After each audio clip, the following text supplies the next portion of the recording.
Assalamu alaikum rahmatullahi wa barakatuh.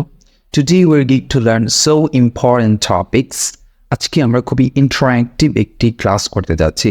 So যারা চ্যানেলটি subscribe করছেন তাদেরকে অসংখ্য ধন্যবাদ। যারা চ্যানেলটি সাবস্ক্রাইব করেন নাই, সাবস্ক্রাইব করে ভিডিওটি কন্টিনিউ করবে। ইনশাআল্লাহ আজকে নতুন কিছু শিখতে পারবেন, বুঝতে পারবেন। So if you would like to learn English, you should spend your time with me. Let's get started. আমরা আজকে যেটি শিখব সেটি হলো one of the, some of the, most of the, all of the, every of the, none of the. আজকে আমরা part 1 মানে হলো এই ওয়ান অফ দ্য ব্যবহার আরও রয়েছে। আজকে আমরা ফার্স্ট পার্ট দেখতে চলেছি। সো ওয়ান অফ দ্য দ্বারা একটিকে বোঝায়, সাম অফ দ্য কিছুকে বোঝায়, মোস্ট অফ দ্য অধিকাংশকে বোঝায়, অল অফ দ্য সবাইকে বোঝায়, এভরি অফ দ্য এটাও সবাইকে বোঝায়, নান অফ দ্য কাউকে বোঝায় না। সো যদি আমরা বলতে চাই যে ছেলেগুলোর মধ্যে একটি ছেলে ভালো, যদি বলতে চাই যে আমার শখের মধ্যে একটি শখ হলো এইটা, আমার পছন্দের কাপড়ের মধ্যে এই হলো একটি পছন্দের কাপড়, এই জিনিসগুলো কিভাবে আমরা বলতে পারি যে আমাদের ফ্যামিলির কেউই যাবে না, তখন ইংলিশটা কি হতে পারে? সো খুবই ইম্পর্টেন্ট আজকের টপিকটা। ইনশাল্লাহ খুব কম সময়ের মধ্যে আমরা অনেক কিছু শেখার চেষ্টা করব। আমরা এখন যে জিনিসটা দেখছি সেটি হলো one of the plus plural noun. এতে এখানে বেশি কিছু বলার নেই, আমি এতটুকুই বলতে চাচ্ছি যে ওয়ান অফ দ্যার পরে মানে এখানে যতগুলো আছে, some of the, most of the, all of the, every of the, none of the, এগুলোর পরে যে নাউনটা হবে সেটা প্লুরাল নাউন হবে, সেটা প্লুরাল নাউন হবে, এতটুকুই। ওকে, চলুন আমাদের মেইন লেকচারে যাওয়া যাক। প্রথমত আমরা যেইটা দেখতে চলেছি সেটা হলো ওয়ান অফ দ্য মানে হলো প্লুরাল নাউন।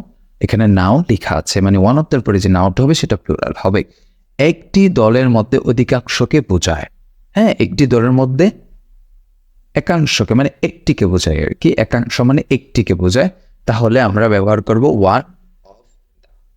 তাহলে আমি যদি বলি one of the boys is good, one of the boys is good মানে ছেলেগুলোর মধ্যে একটি ছেলে ভালো, ছেলেগুলোর মধ্যে একটি ছেলে ভালো। হয়তো এখানে আপনি চিন্তা করতে পারেন ওয়ান অফ দ্য বয়েজ, যদিও এটা প্লুরাল হয়েছে বাট এখানে কেন ইজ হয়েছে? সেক্ষেত্রে আমি আপনাকে বলতে চাই, আপনি বলতে চাচ্ছেন একটি ছেলে ভালো, মানে একটি দলের মধ্যে একজন ছেলে ভালো, তার মানে আপনি বলতে চাচ্ছেন একজনের কথা, আপনি বলতে চাচ্ছেন একটির কথা। যেখানে ভিআইপি এক, সেইখানে ইজ এর ব্যবহার মানে ভিআইপি। আই এবং ইউ ছাড়া যত প্রকার একজন সিঙ্গেল আছে সেক্ষেত্রে আমরা ইজ ব্যবহার করব। তাহলে আমাদেরকে তাকাতে হবে অফ এর আগেই, অফ এর আগে আছে ওয়ান, তার মানে একটি, একটি ক্ষেত্রে আমরা ইজ ব্যবহার করব। আমি এখানে যদি বলতে চাই one of my hobbies is reading books, আমার শখগুলোর মধ্যে একটি হলো বই পড়া, আমার শখগুলোর মধ্যে একটি হলো বই পড়া। If you have multiple hobbies you can explain about your hobby like this way, এইভাবে বলতে পারে। চলুন আমরা দ্বিতীয়টিতে যাওয়া যাক। দ্বিতীয়টি হলো সাম অফ দ্য, একটি দলের মধ্যে কিছুকে বোঝায়।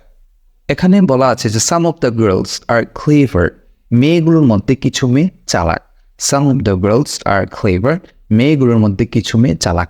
এইখানে জাস্ট আপনাকে একটা কনসেপ্ট দেওয়া হবে, but you have to make sentence by using your brain. But if you just watch my videos and if you are not able to make sentence other, like if you don't try, it will be difficult for you to speak with someone.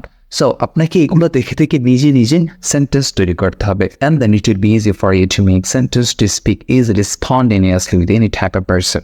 Okay, so দ্বিতীয় বাক্যটি হলো some of the books are not good, বইগুলোর মধ্যে কিছু বই ভালো না। তার মানে আমরা বুঝতে পারলাম এখানে এম ইজ আর যেটাই হোক এটার সাথে যদি আমরা নট লাগিয়ে দিই তাহলে সেটা না বোধক হয়ে যাবে।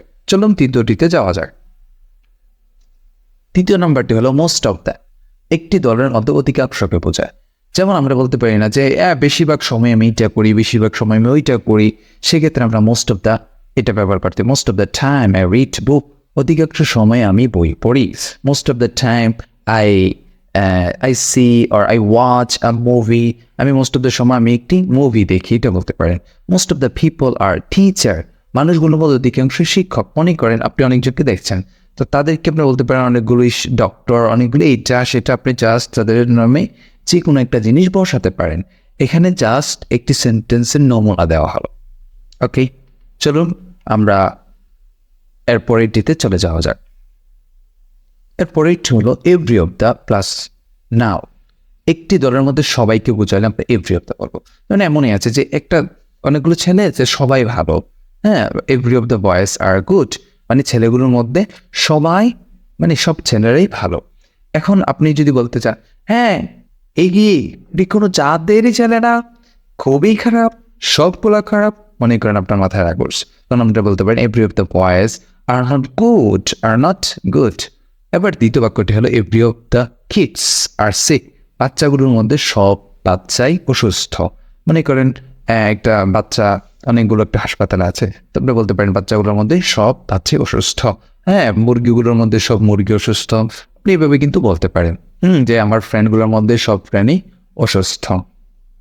আচ্ছা, চলুন এরপরেরটিতে যাওয়া যায়। এরপরেরটি হলো অল অফ দ্য। একটি দলের মধ্যে সবাইকে বোঝায়, তার মানে এভরি অফ দ্য ইনস্টেটে আমরা অল অফ দ্যাও ইউটিলাইজ করতে পারি, no problem. All of the trees will be cut. গাছগুলোর মধ্যে সকল গাছ কাটা হবে। হ্যাঁ, যদি মনে করেন এখানে অনেকগুলো গাছ আছে যে আপনার কাটতে হবে, যে গাছগুলোর মধ্যে সবগুলোই কাটা হবে, বিকজ এখানে একটা বাড়ি বিল্ড আপ করা হবে। এরপরে এটা হলো all of the schools are off. স্কুলের মধ্যে সকল স্কুল বন্ধ। এখানে আপনি বলতে পারেন all of the schools are off, মানে সকল স্কুলই বন্ধ, এটাও বলতে পারে। চলুন এর পরেরটিতে যাওয়া যাক।